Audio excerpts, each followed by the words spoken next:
ज्या भावना व्यक्त केल्या त्या त्यांनी आधी मांडलेल्या आहेत की महाराष्ट्राच्या विधानसभेची निवडणूक ही भारतीय जनता पक्षानं हायजॅक केली, चोरली, लुटली, दरोडे घातले. हे सातत्यानं राहुल गांधी सांगतायत, आम्हीही बोलतो आहोत. महाराष्ट्रामध्ये भारतीय जनता पक्ष आणि त्यांच्या टोळ्यांचा विजय होऊच शकत नव्हता. 6 महिन्यापूर्वी लोकसभा आम्ही जिंकल्यावर असं 6 महिन्यामध्ये काय घडलं की ज्याच्यामुळे तुम्हाला इतका मोठा विजय प्राप्त व्हावा? एकतर्फी हे लाडकी बहीण वगैरे हे सगळं ठीक आहे. या आवरणाखाली तुम्ही ही निवडणूक हायजॅक केली. मी तर नेहमी म्हणतोय की विधानसभेची निवडणूक झालीच नाही. जी झाली त्याला निवडणूक म्हणत नाही. राहुल गांधीने जे 5 मुद्दे उपस्थित केले आहेत ते वारंवार केलेले आहेत, आंतरराष्ट्रीय स्तरावर केलेले आहेत.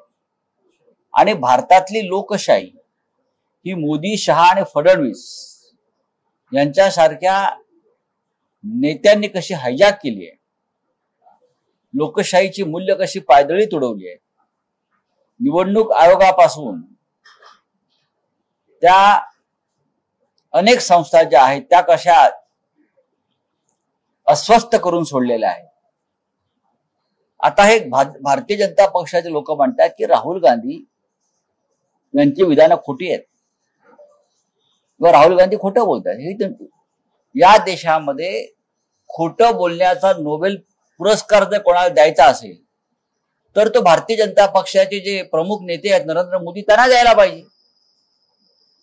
राहुल गांधी ही असामान्य व्यक्ती आहे.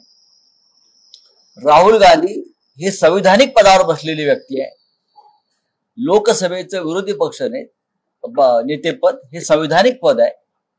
त्याच्यामुळे राहुल गांधींनी जी विधानं मांडलेली आहेत त्याला सुद्धा तेवढंच महत्व आहे विरोधी पक्षनेते म्हणून.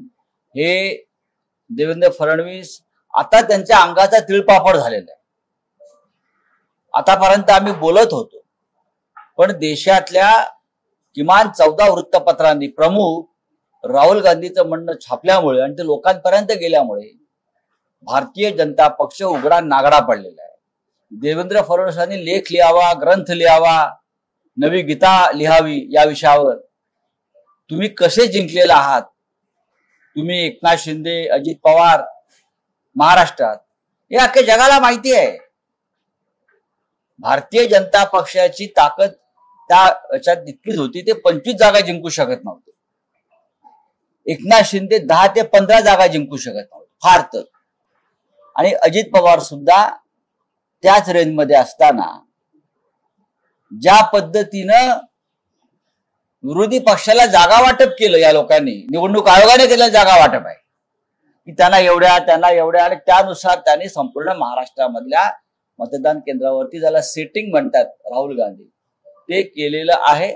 राहुल गांधींच्या कालच्या लेखानं म्हणा, कालच्या भूमिकेनं म्हणा, फक्त महाराष्ट्रात नाही, देशात नाही, जगातल्या लोकशाही मानणाऱ्या अनेक देशामध्ये चिंतेचं वातावरण निर्माण झालं.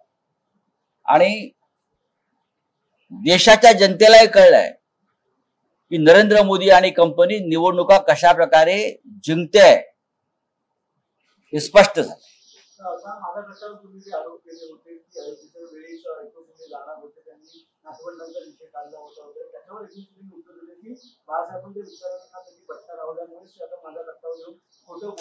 सोडून द्यावं. एकनाथ शिंदेचं काय ऐकताय तुम्ही? त्यांनी त्यांच्या मनाला विचारावं. जर ते खरोखर बाळासाहेब ठाकरेंचे प्रेमी असतील की काय झाली चर्चा, ही त्यांनी त्यांच्या मनाला विचारावं. कसल्या बट्ट्या कट्ट्या काय करतायत ते, काय सांगतात आम्हाला तुम्ही? किती खोटं बोलाल तुम्ही. ठीक आहे, तुम्ही किती खोटे आहात, तुम्ही किती बकवास आहात, तुम्ही किती भ्रष्ट आहात, हे परवा सर्वोच्च न्यायालयाने 3000 कोटीचे तुमचे जी काय कमिशन बाजी होती त्याच्यावर जो हल्ला केलाय त्याच्यात स्पष्ट होत आहे. मी जे बोललोय ते 100% सत्य. मी त्याचा साक्षीदार आहे. मला त्याच्यात पडायचं नाही.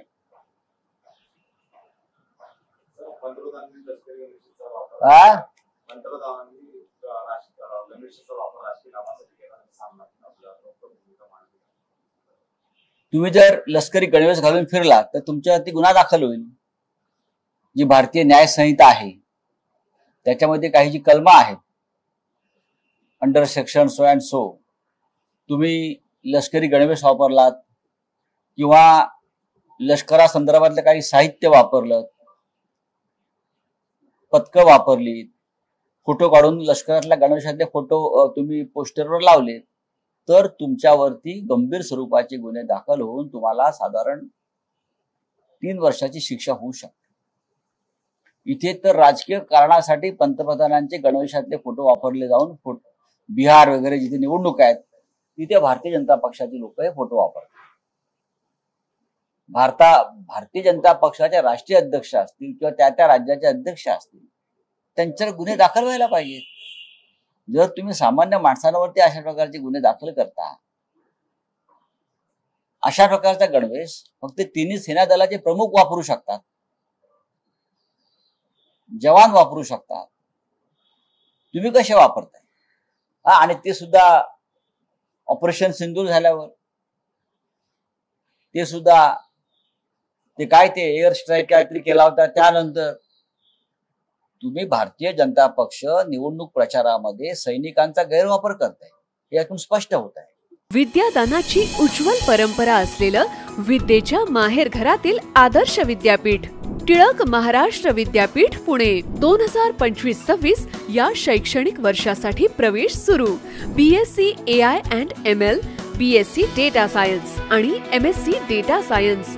अत्याधुनिक सुविधा असलेले ISO 21001 मान्यता प्राप्त टिळक महाराष्ट्र विद्यापीठ पुणे. अधिक माहितीसाठी संपर्क 922300 2070 किंवा 922300 2071.